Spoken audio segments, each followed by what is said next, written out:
ubwo Yesu yari hano ku isi yibukije abigishwa be ikintu bagombaga kwitaho kuruta ibindi bintu byose. Mu biri bimwe yabibukije, yababwiye amagambo aboneka mu butumwa bwiza bwanditswe na Matayo igice cya 13 umurongo w'9. Haranditswe ngo ufite amatwi niyumve, ufite amatwi niyumve. Impamvu yagombaga gufasha abigishwa be kugira imitekerereze yo mu buryo bwe hejuru niki, nuko abigishwa bari bibasiriwe cyangwa se hariho imyigishirize idahuje n'umugambi w'Imana. Nanone Bibiliya ikomeza itwereka byinshi byatuma turushaho kugira kumva cyane kuruta ikindi gihe cyose cyabayeho. Ufite amatwi yumva niyumve igice cya 2. Kuki abakristu basabwa gutega amatwi? Nuko bahanganye n'ibiremwa by'umwuka ndetse n'abakozi b'umwanzi ari we Satani bihinduranya. Tubyemezwa n'iki? Mu rwandiko rwa 2 Paulo yandikiye Abakorinto igice cya 11 umurongo wa 1 kugera 3 dusoma ngo icyama mukanyihanganira ho hato ku bupfu bwanjye, nyamuneka munyihanganire kuko mbafuhira ifuhe ryo mu buryo bw'Imana, kuko nabakwereye umugabo umwe ari we Kristo, ngo mubashyingire mumeze nk'umwarutunganye. 3 Ariko ndatinya yuko nkuko yanzuka yohesheje Eva uburyarya bwayo, ko ari nako intekerezo zanyu zayobwa, mukareka gutungana no kubonera bya Kristo. Ngo ariko ndatinya nkuko yanzuka yohesheje Eva uburyarya bwayo, ari nako namwe intekerezo zanyu zayobwa, mukareka gutungana no kubonera bya Kristo. Satani afite intego mbi yo kugira ngo ayobya abari mu isi, azabona umubare munini arimbukana nawo. Umurongo waho wa 14, kuko iyo haje umuntu babwira Yesu wundi tutababwiye, mukakira undi mwuka mutakiriye mbere, cyangwa ubundi butumwa mutemeye, mumwihanganira mubikunze, ariko nje ko mutanyihanganira. Aya ni amagambo Paulo yavuze, afite byinshi asobanuye. Aha Paulo yari afite ikibazo gikomeye cyo kugoreka kwa bamwe ubutumwa yari yarahawe.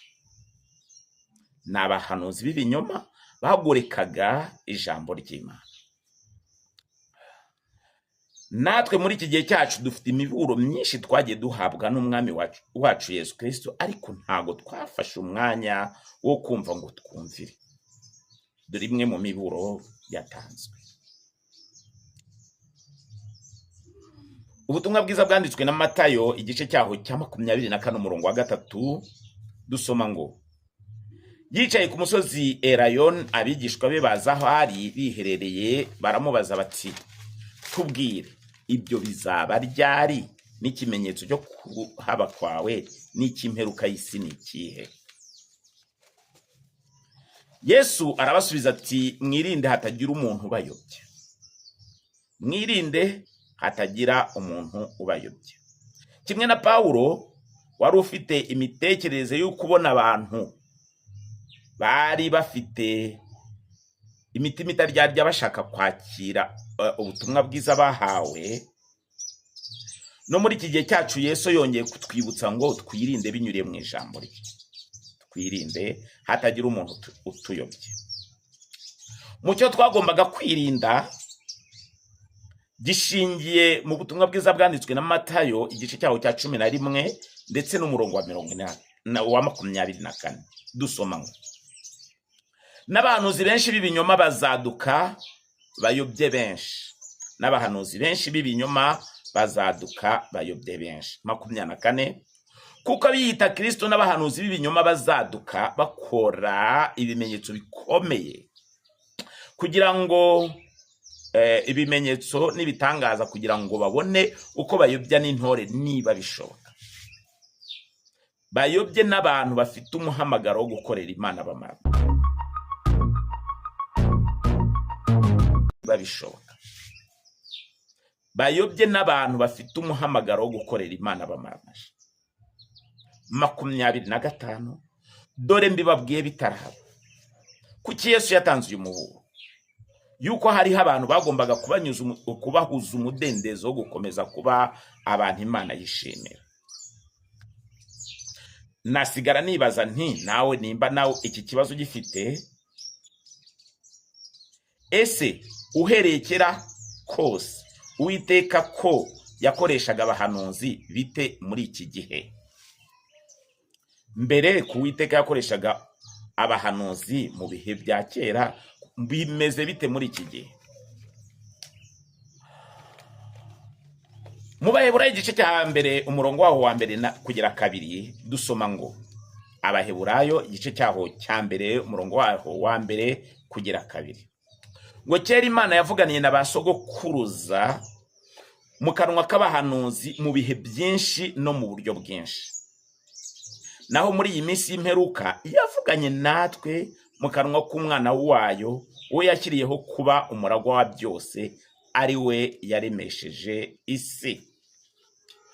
Byumvikana ko kera Imana yakoreshaga ubu buryo bw'abahanuzi, ariko muri iki gihe cyacu ngo cyangwa se muri iyi minsi isoza ibihe biheruka, twavuganye n'Imana binyuriye mu kanwa k'umwana wayo, ari we yaremesheje isi. Ari we yaremesheje isi. None ni yihe mpamvu Uwiteka yahinduye uburyo bwo kuburira abantu?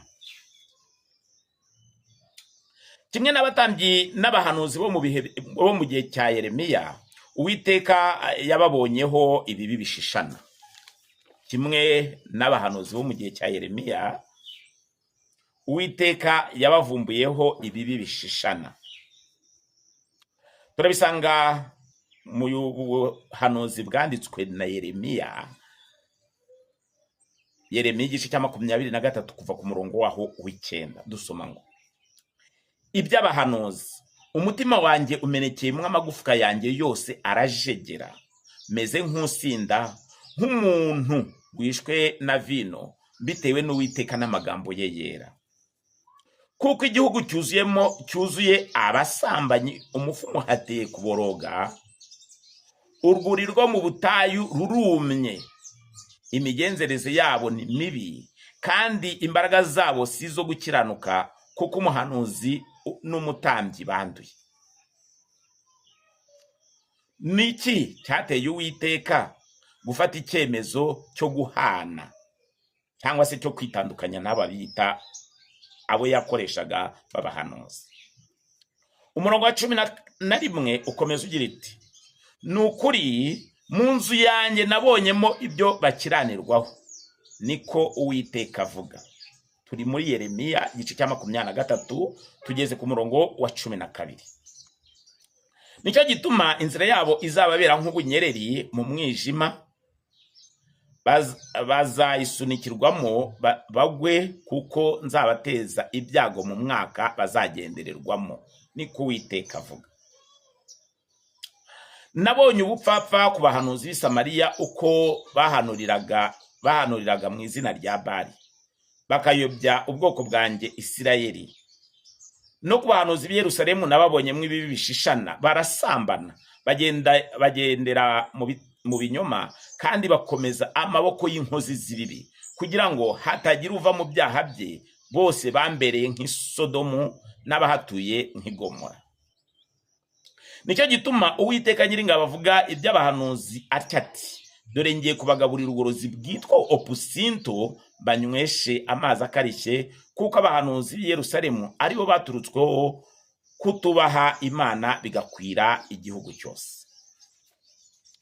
Umurongo waho